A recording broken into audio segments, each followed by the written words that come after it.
Di sebuah kapal layar, Sin memperlihatkan dua orang pria bernama Benjamin Baker, dan seorang pelaut yang bernama Anthony. Benjamin baru saja keluar dari penjara. Benjamin merupakan seorang tukang cukur handal, dan cukup terkenal di daerahnya. Benjamin masuk penjara, dikarenakan difitnah dan dijebak oleh seorang hakim yang bernama Turpin. Turpin melakukan ini semua, karena Turpin tertarik oleh istri Benjamin yang bernama Lucy. Benjamin memiliki istri yang sangat cantik dan mempunyai anak yang bernama Johanna. Beberapa tahun kemudian, Benjamin mendatangi sebuah daerah Victoria London, yang dulu merupakan daerah tempat tinggalnya. Di daerah ini, dulunya adalah tempat barbershop-nya, ketika Benjamin masih menjadi tukang cukur. Kemudian Benjamin masuk ke sebuah toko pai daging, yang berada di lantai bawah tempat barbershop-nya dulu. Toko pai daging ini dimiliki oleh seorang wanita, yang bernama Nyonya Lovett. Bukan seperti toko makanan pada umumnya. Toko pai daging ini terlihat sepi, kotor, binatang ada di mana-mana, hingga Nyonya Lovett mengakui bahwa toko pai daging miliknya, merupakan toko kue pai terburuk di kota London. Benjamin disambut oleh Nyonya Lovett, dengan memberikan sebuah minuman dan sebuah kue pai yang dilihatnya saja seperti tidak enak untuk dimakan, dengan disajikan ala kadarnya. Lalu Benjamin bertanya kepada Nyonya Lovett mengenai bangunan yang ada di lantai atas toko pai miliknya. Nyonya Lovett menjawab, tempat itu sudah lama tidak dihuni, dan dulunya tempat itu dihuni oleh seorang tukar cukur handal, bersama istrinya yang cantik dan seorang anaknya. Namun saat itu, tukang cukur masuk ke dalam penjara, sehingga istri tukang cukur itu digodai oleh seorang hakim Turpin. Dan pada malam hari, Turpin menyuruh asistennya yang bernama Bedel untuk mengajak dan membawa Lucy ke rumah Turpin yang sedang mengadakan sebuah pesta. Kemudian diberikanlah sebuah minuman, hingga mabuk tak sadarkan diri. Disinilah Turpin melakukan hal-hal tak senonoh terhadap istri si tukang cukur itu. Lalu Benjamin berteriak terhadap Nyonya Lovett untuk berhenti menceritakan itu semua.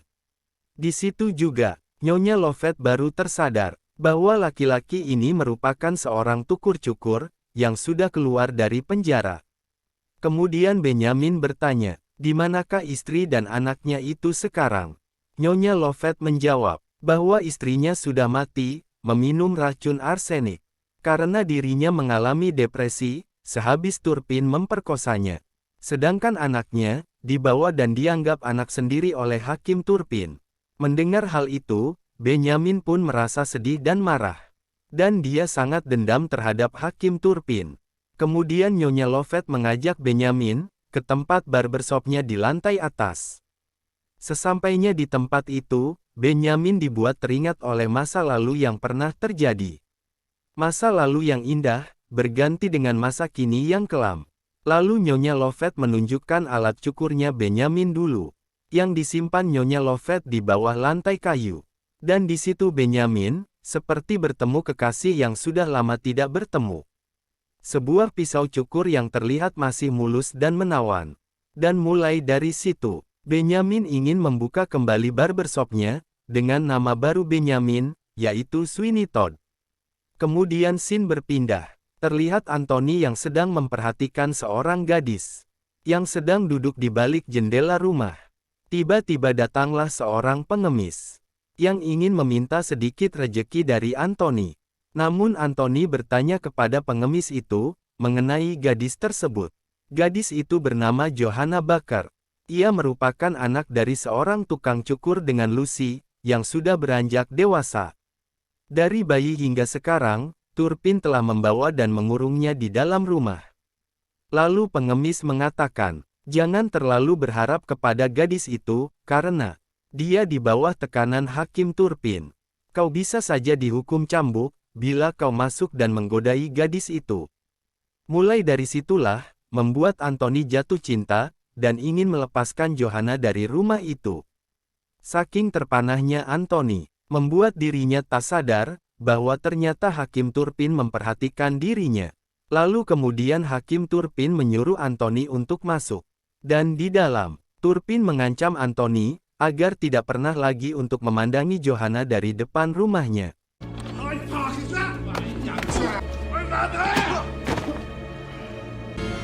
You heard what Judge Turpin said.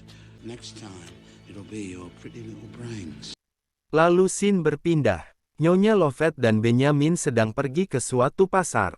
Di pasar itu, Benjamin melihat Bedel, seorang asisten Hakim Turpin, yang dulu membawa istrinya ke sebuah rumah Turpin. Pada saat itu juga, dengan amarah yang membara, Benjamin hampir saja ingin membunuhnya. Namun Nyonya Lovett menahannya, dan mengatakan jangan sekarang. Tunggu nanti waktu yang tepat. Kemudian di pasar itu, terdapat orang-orang yang sedang berkumpul, dan menyaksikan seorang tukang cukur asal Italia, ia bernama Pirelli. Di sini, ia sedang menunjukkan aksi dirinya sebagai tukang cukur yang handal. Ia juga mempromosikan sebuah minyak eliksir yang dapat menyuburkan rambut. Terlihat asisten Pirelli sedang membantunya dirinya. Ia bernama Toby. Di tengah mempromosikan minyak tersebut, dengan beraninya, Benjamin dan Nyonya Lovett meremehkan minyak itu. Mereka mengatakan, minyak itu seperti cairan kencing, yang dimasukkan ke dalam botol. Pirelli dan Toby yang mendengar hal itu, membuat mereka tak terima apa yang telah diucapkan oleh mereka. Dan pada akhirnya, Pirelli mengajak duel taruhan dengan Benjamin, untuk menunjukkan aksi bakatnya mereka, sebagai sesama tukang cukur. Bedel sebagai jurinya. It wasn't a pop. It takes the passion for. The winner is Todd. Sir, I'm bound to a skill for great. Dan kemudian, Benjamin lah yang memenangkan taruhan tersebut. Ia mendapatkan uang sebesar 50 pounds. Setelah semuanya selesai, Benjamin memberikan tawaran berupa cukur gratis kepada Bedel. Bedel pun mengiyakannya, dan berjanji akan mendatangi tempat barbershopnya Benjamin. Lalu scene berpindah. Terlihat Johanna, dia tersadar bahwa selama ini ada seorang pria yang terus memperhatikan dirinya dari arah luar rumahnya. Johanna kemudian melemparkan sebuah kunci kepada Anthony. Ia tidak berani untuk keluar rumah, walaupun dia memegang kunci kamarnya. Karena ancaman dari sang Hakim Turpin. Tanpa terdasar, Turpin melihat aksi Johanna yang melempar kunci itu. Setelah Anthony mendapatkan kunci kamar Johanna, ia pun pergi dan mendatangi barbershop Benjamin. Kemudian Anthony menceritakan bahwa ada seorang gadis yang dikurung di rumah Turpin. Ia berencana untuk membawanya malam hari, dan meminta izin kepada Benjamin untuk menyewa tempat barbershopnya, dan menitipkan Johanna di tempat itu. Mendengar cerita itu, Benjamin paham dan mengetahui bahwa gadis yang dimaksud ialah Johanna, yaitu anak kandungnya sendiri. Lantas ia pun mengizinkan Anthony. Kemudian Anthony pergi, lalu datanglah Pirelli dan Toby ke tempat barbershopnya. Nyonya Fat mengajak Toby ke tempat toko kue pinya. Sementara Pirelli dihajar habis-habisan oleh Benjamin menggunakan panci, hingga Pirelli mengeluarkan darah yang begitu banyak. Mendengar keributan di atas, Toby pun bergegas ke lantai atas, untuk menghampiri Pirelli. Benjamin telah menyembunyikan Pirelli di sebuah peti kayu. Beberapa saat kemudian, Benjamin menyuruh Toby untuk menunggu di bawah. Setelah Toby pergi, Pirelli ternyata belum mati, dan ia muncul dari balik peti kayu. Lantas kemudian, Benjamin mengeksekusi Pirelli, lalu menggorok lehernya sampai ia mati.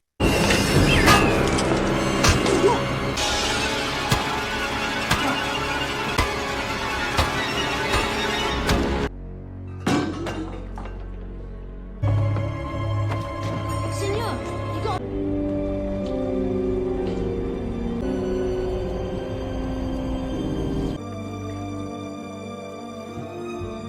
Kemudian scene berpindah, memperlihatkan Hakim Turpin menjalankan tugasnya sebagai seorang hakim. Lalu Bedel memberitahu Turpin, bahwa ada tukang cukur baru yang sangat bagus cukurannya, yaitu Sweeney Todd. Mengetahui hal itu, tak lama kemudian, Hakim Turpin bergegas untuk mendatangi barbershop tersebut. Kemudian scene berpindah di tempat barbershop. Nyonya Lovett kaget karena Benyamin telah membunuh Pirelli. Dan di situ Benyamin berencana juga untuk membunuh sekalian asisten Pirelli, yaitu Toby. Namun Nyonya Fat melarangnya, dikarenakan Toby ingin dijadikan babu untuk mengelola toko pai miliknya. Tak lama kemudian, Hakim Turpin datang untuk mencukur jenggot. Tidak pikir lama dengan rasa dendam yang membara. Benyamin langsung melaksanakan rencananya untuk membunuh Turpin. Namun saat tengah menjalankan aksinya, Anthony datang ke barbershop dan menceritakan bahwasannya Anthony telah menemui Johanna. Turpin yang mendengar hal itu, marah dan bersumpah ia tidak akan kembali lagi ke tempat barbershop tersebut. Benyamin pun kemudian marah kepada Anthony, karena telah menggagalkan aksinya terhadap Turpin. Akhirnya Benyamin bersumpah untuk membalas dendam pada seluruh dunia, dengan melampiaskan kemarahannya, dengan membunuh para pelanggannya, sambil menunggu kesempatan untuk membunuh Turpin. Dengan rencananya ini, Nyonya Lovett bersedia membantunya. Mereka berdua akan menjadikan mayat-mayat korbannya menjadi pai daging.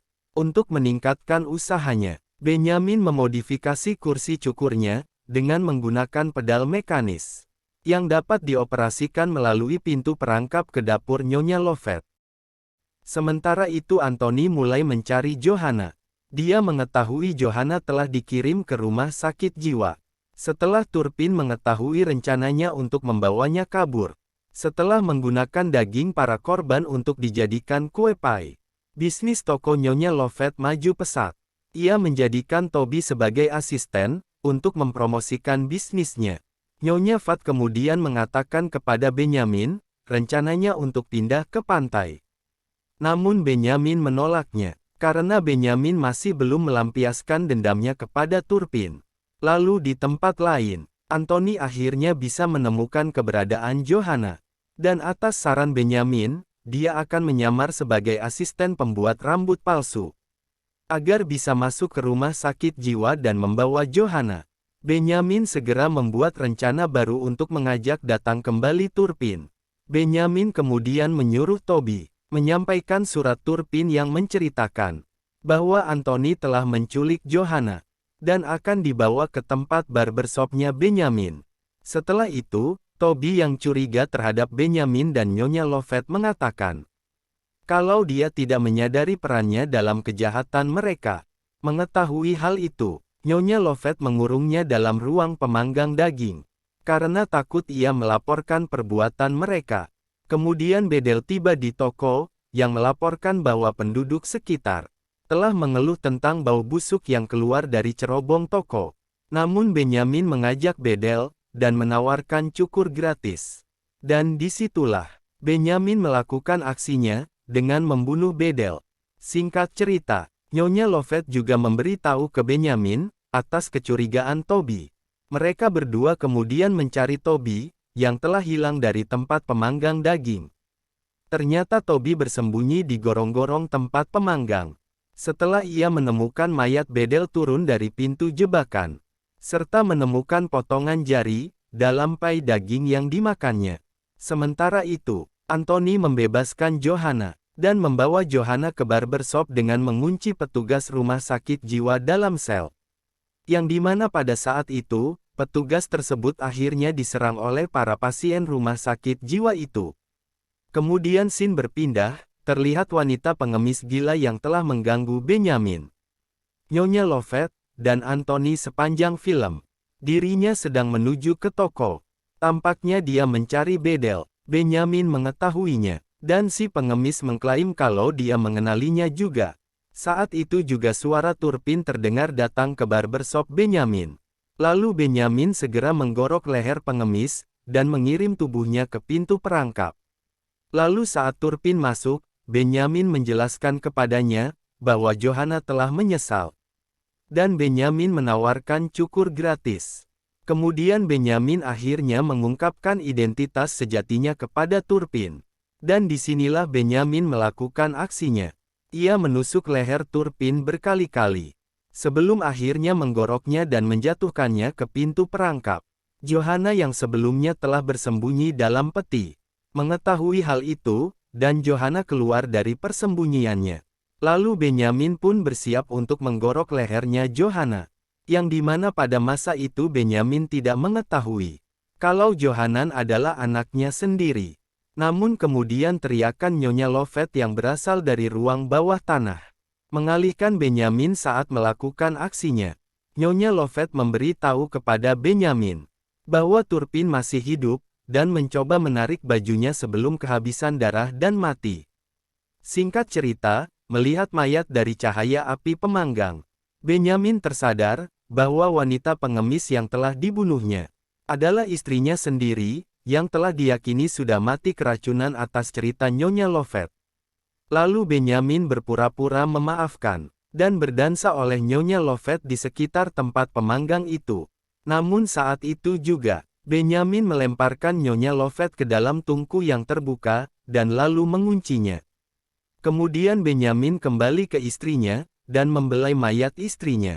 Tiba-tiba, Toby kemudian muncul dari selokan. Lalu mengambil pisau cukur yang dijatuhkan Benyamin. Dan Benyamin kemudian mengangkat kepalanya. Kemudian Toby berjalan pergi. Dan Benyamin mati di atas tubuh istrinya, yang sudah meninggal. Dan akhirnya film ini pun selesai. Jangan lupa like dan subscribe agar tidak ketinggalan video menarik lainnya dari Kru Sinema.